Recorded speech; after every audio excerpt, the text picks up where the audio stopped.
Bem-vindos ao nosso Falando Isso de hoje, nesse canal YouTube, com uma pergunta tripla. Isa Toledo: professor, gostaria de obter maiores informações para cursar uma disciplina sua como aluna de pós-graduação. Laura Miranda: boa noite, quero muito fazer mestrado com sua orientação. Acompanho seus vídeos há bastante tempo. Sou graduado em psicologia e gostaria que você falasse sobre seu trabalho na USP. Sua linha de pesquisa, orientação para o mestrado, etc. Obrigado pelas contribuições de sempre. E Ariel Neto: adoraria fazer mestrado com você. Também gostaria de recebê-lo, Ariel. Vou começar com duas considerações específicas sobre o que vem a ser um mestrado, um doutorado, né? Ou seja, um progresso em pós-graduação estrito sensu, né? Que não são cursos de especialização, de extensão, mas que, do ponto de vista acadêmico, eles formam pesquisadores, eles formam professores ainda que são capazes de atuar em nível de pós-graduação, né? Então, aquela pessoa que tem interesse assim, em melhorar seu currículo, que quer ter contato com estudos mais avançados, que quer, enfim, estudar mais, mas que não tem um interesse e não tem algum entendimento do que é a vida de pesquisa, eu recomendaria começar por isso, né? O que é a atividade do pesquisador? Então, o que são as bolsas, o que é a CAPES, o que é um programa de pós, como ele é avaliado, o que é um currículo Lattes, né? Por exemplo, essa é uma boa pergunta para diferenciar assim, as pessoas que têm um interesse muito justo, legítimo, em ir para frente nos seus estudos, e aquele que tem um interesse específico em pesquisa, né? Tem que ter um currículo Lattes, que é o currículo do pesquisador. Ele te ajuda também a fazer um mapa de quem são as pessoas e quais são os interesses daquele programa onde você gostaria de prestar, né? Então, muitos dizem assim, puxa, não sei por onde começar. Comece escolhendo o programa, né? Comece escolhendo aquele lugar com quem você tem uma afinidade. E como é que você vai levar isso adiante, né? Examinando, estudando o currículo Lattes dos professores que estão naquele programa. O currículo Lattes é um currículo disponível, aberto, qualquer um pode fazê-lo, mas se recomenda que aquele que tem um currículo é porque ele já tem um pequeno percurso em pesquisa. Então recomenda-se hoje, cada vez mais, que esse percurso passe por uma iniciação científica, passe por um trabalho, vamos dizer assim, de frequentação de congressos, passe pela leitura de trabalhos que são trabalhos específicos de pesquisa. Então, livros que vêm de teses, livros que vêm de dissertações de mestrado, trabalhos que estão publicados na forma de artigos, né? Quer dizer, essa é a moeda básica da pós-graduação, artigos científicos. Livros também. Livros, a nossa cultura psicanalítica, ela ainda é primordialmente ligada a livros, baseada em livros. Mas os livros, em geral, têm uma relação com artigos que são sínteses ou livros que são compilações de artigos daqueles que trabalham academicamente com pós-graduação em pesquisa. Mas isso tudo é uma introdução para situar, assim, o lado de cá do problema, que é o lado de tornar-se pesquisador. O lado de lá diz respeito em psicanálise. Isso é muito específico, isso tem assim características próprias. Quando o Freud falava na formação do psicanalista, ele empregava a imagem de um tripé, né? Então, análise pessoal, a supervisão dos casos que você está conduzindo e o trabalho de estudo teórico, né? A gente pode dizer que a pós-graduação seria um suplemento à formação do psicanalista. Ela ajuda a formação, mas ela não substitui a formação. Então, assim, como aquele que procura a pós-graduação para se desenvolver assim nos seus estudos genericamente, aquele que é um psicanalista que pretende fazer uma pós-graduação para se tornar psicanalista ou se formar como psicanalista, não vai ser bem recebido. Na verdade, a pesquisa em psicanálise, ela exige dois pilares, né? Primeiro, a formação psicanalítica. Então, que você domine um pouco aquele autor. Não é na pós-graduação que você vai começar a ler Freud, ou Lacan, ou Winnicott, ou Ferenczi. A gente conta com isso a partir do trabalho que já teria sido feito, ou está sendo feito, e vai ser feito durante a pós-graduação pelas associações, escolas, grupos de estudos, grupos de trabalho, mas não precisa ser uma formação, vamos dizer assim, tradicional, instituída, né? Mas indícios claros, evidências claras de que aquele candidato ele tem um percurso em psicanálise. Né? Isso é fundamental para que não aconteça essa substituição que faz tão mal tanto a academia quanto a psicanálise, né? Quando a gente quer, assim, substituir a nossa formação pelo mestrado ou pelo doutorado. Ah, não preciso fazer supervisão, não preciso mais estudar lá com os meus amigos ou nesse instituto de psicanálise, porque agora eu estou fazendo pós. Isto é um veneno. Isso é um veneno, isso faz muito mal para a pós, para a formação do sujeito. Bom, mas esclarecido, então, duas questões preliminares, a gente vai para o segundo ponto mais específico, que é como se aproximar.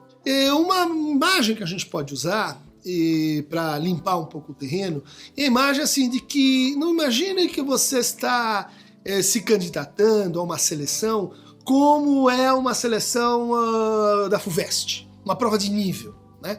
Em que todos os candidatos eles têm que conhecer aqueles mesmos conteúdos e aquele que souber mais ganha. Não é exatamente assim. A gente tem elementos que avaliam, né, o nível geral do candidato, mas a imagem que eu quero usar é mais ou menos assim de um time de futebol. Um time de futebol profissional.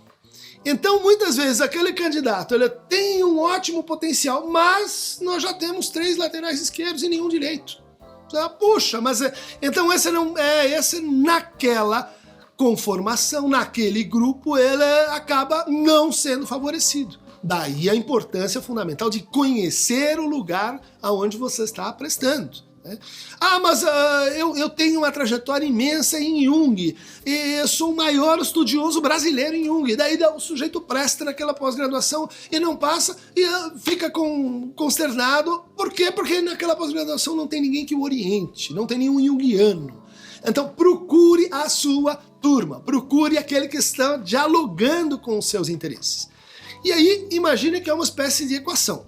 Tem os seus interesses, tem os interesses do seu orientador, tem os interesses da área do programa em que o seu orientador está inscrito, tem os interesses da área em que vários programas estão inscritos e tem um interesse mais geral e talvez mais importante, que é a demanda social, o país onde a gente se encontra, o que assim, o mundo real precisa. Né? É preciso, então, fazer uma espécie de negociação entre todos esses elementos. Aquele que diz, não, mas eu quero fazer uma pesquisa nisso, que é uma coisa super importante e legal para mim, e que muitas vezes não se situa como relevante para a demanda social, ou para aquela área, ou para aquele programa. Daí a importância de começar a frequentar, principalmente as universidades públicas. Elas são, como o nome diz, públicas. No nosso caso, lá no Instituto de Psicologia da USP, mais particularmente no Departamento de Psicologia Clínica, onde eu oriento, a gente tenta facultar atividades que sejam públicas, gratuitas e abertas. Em geral, os professores, não são todos, mas a maior parte dos professores fazem isso. Eles têm seminários abertos, eles têm aulas de pós-graduação em que você pode se inscrever como um aluno especial. E daí, bom, se você passa na seleção, aquele crédito já vale para você. Mas, de toda forma, você pode participar das disciplinas de pós-graduação a partir de uma conversa, a partir de um e-mail, como um ouvinte ou como um convidado.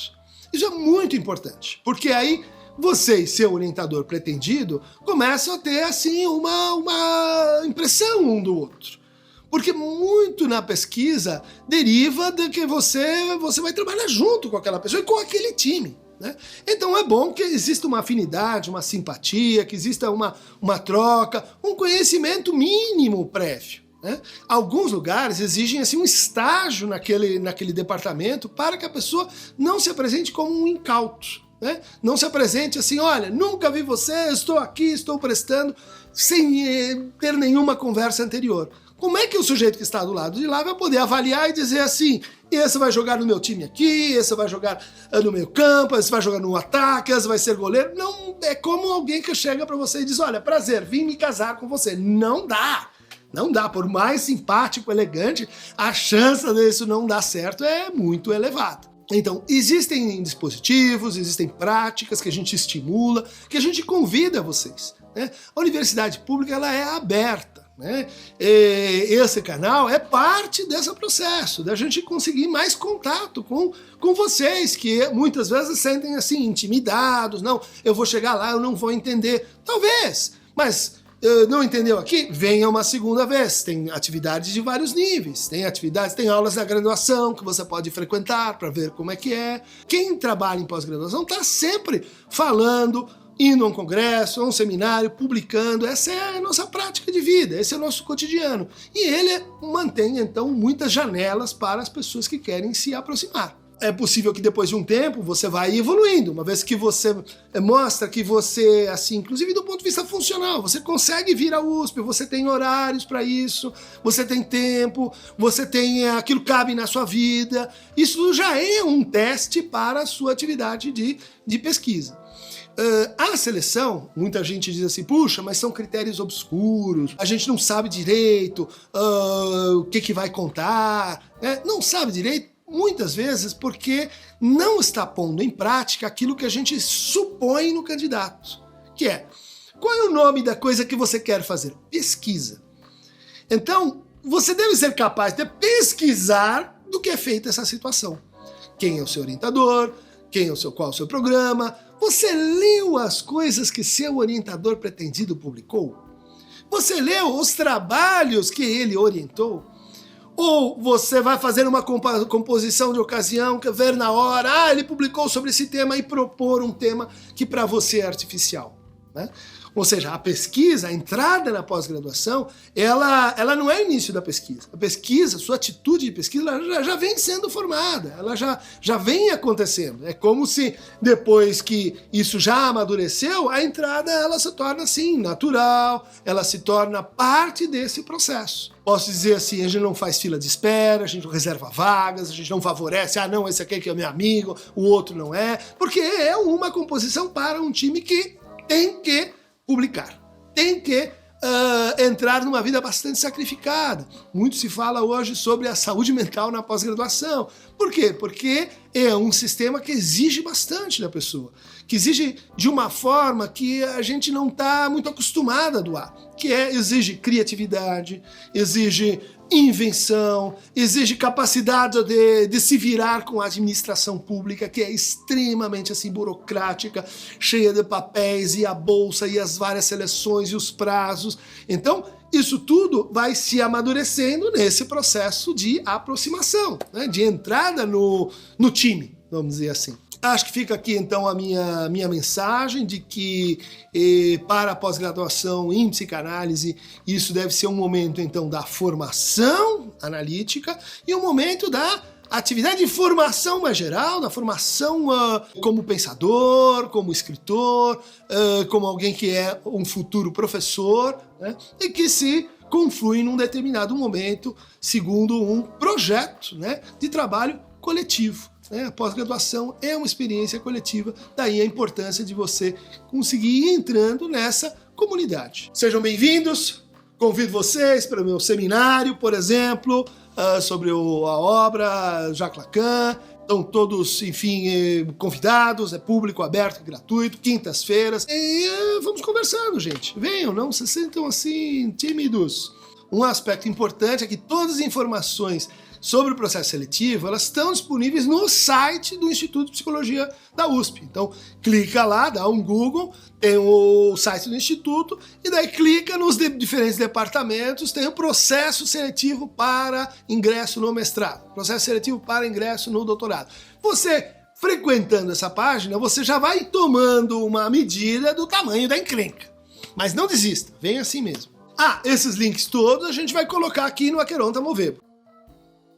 Para receber mais informações, notícias da psicanálise e da pesquisa, clique aqui e, por exemplo, pesquise onde é exatamente o Aqueronta Movebo. É o lugar onde está escrito assim, inscreva-se nesse canal. Clica ali. Abraço. Bullying!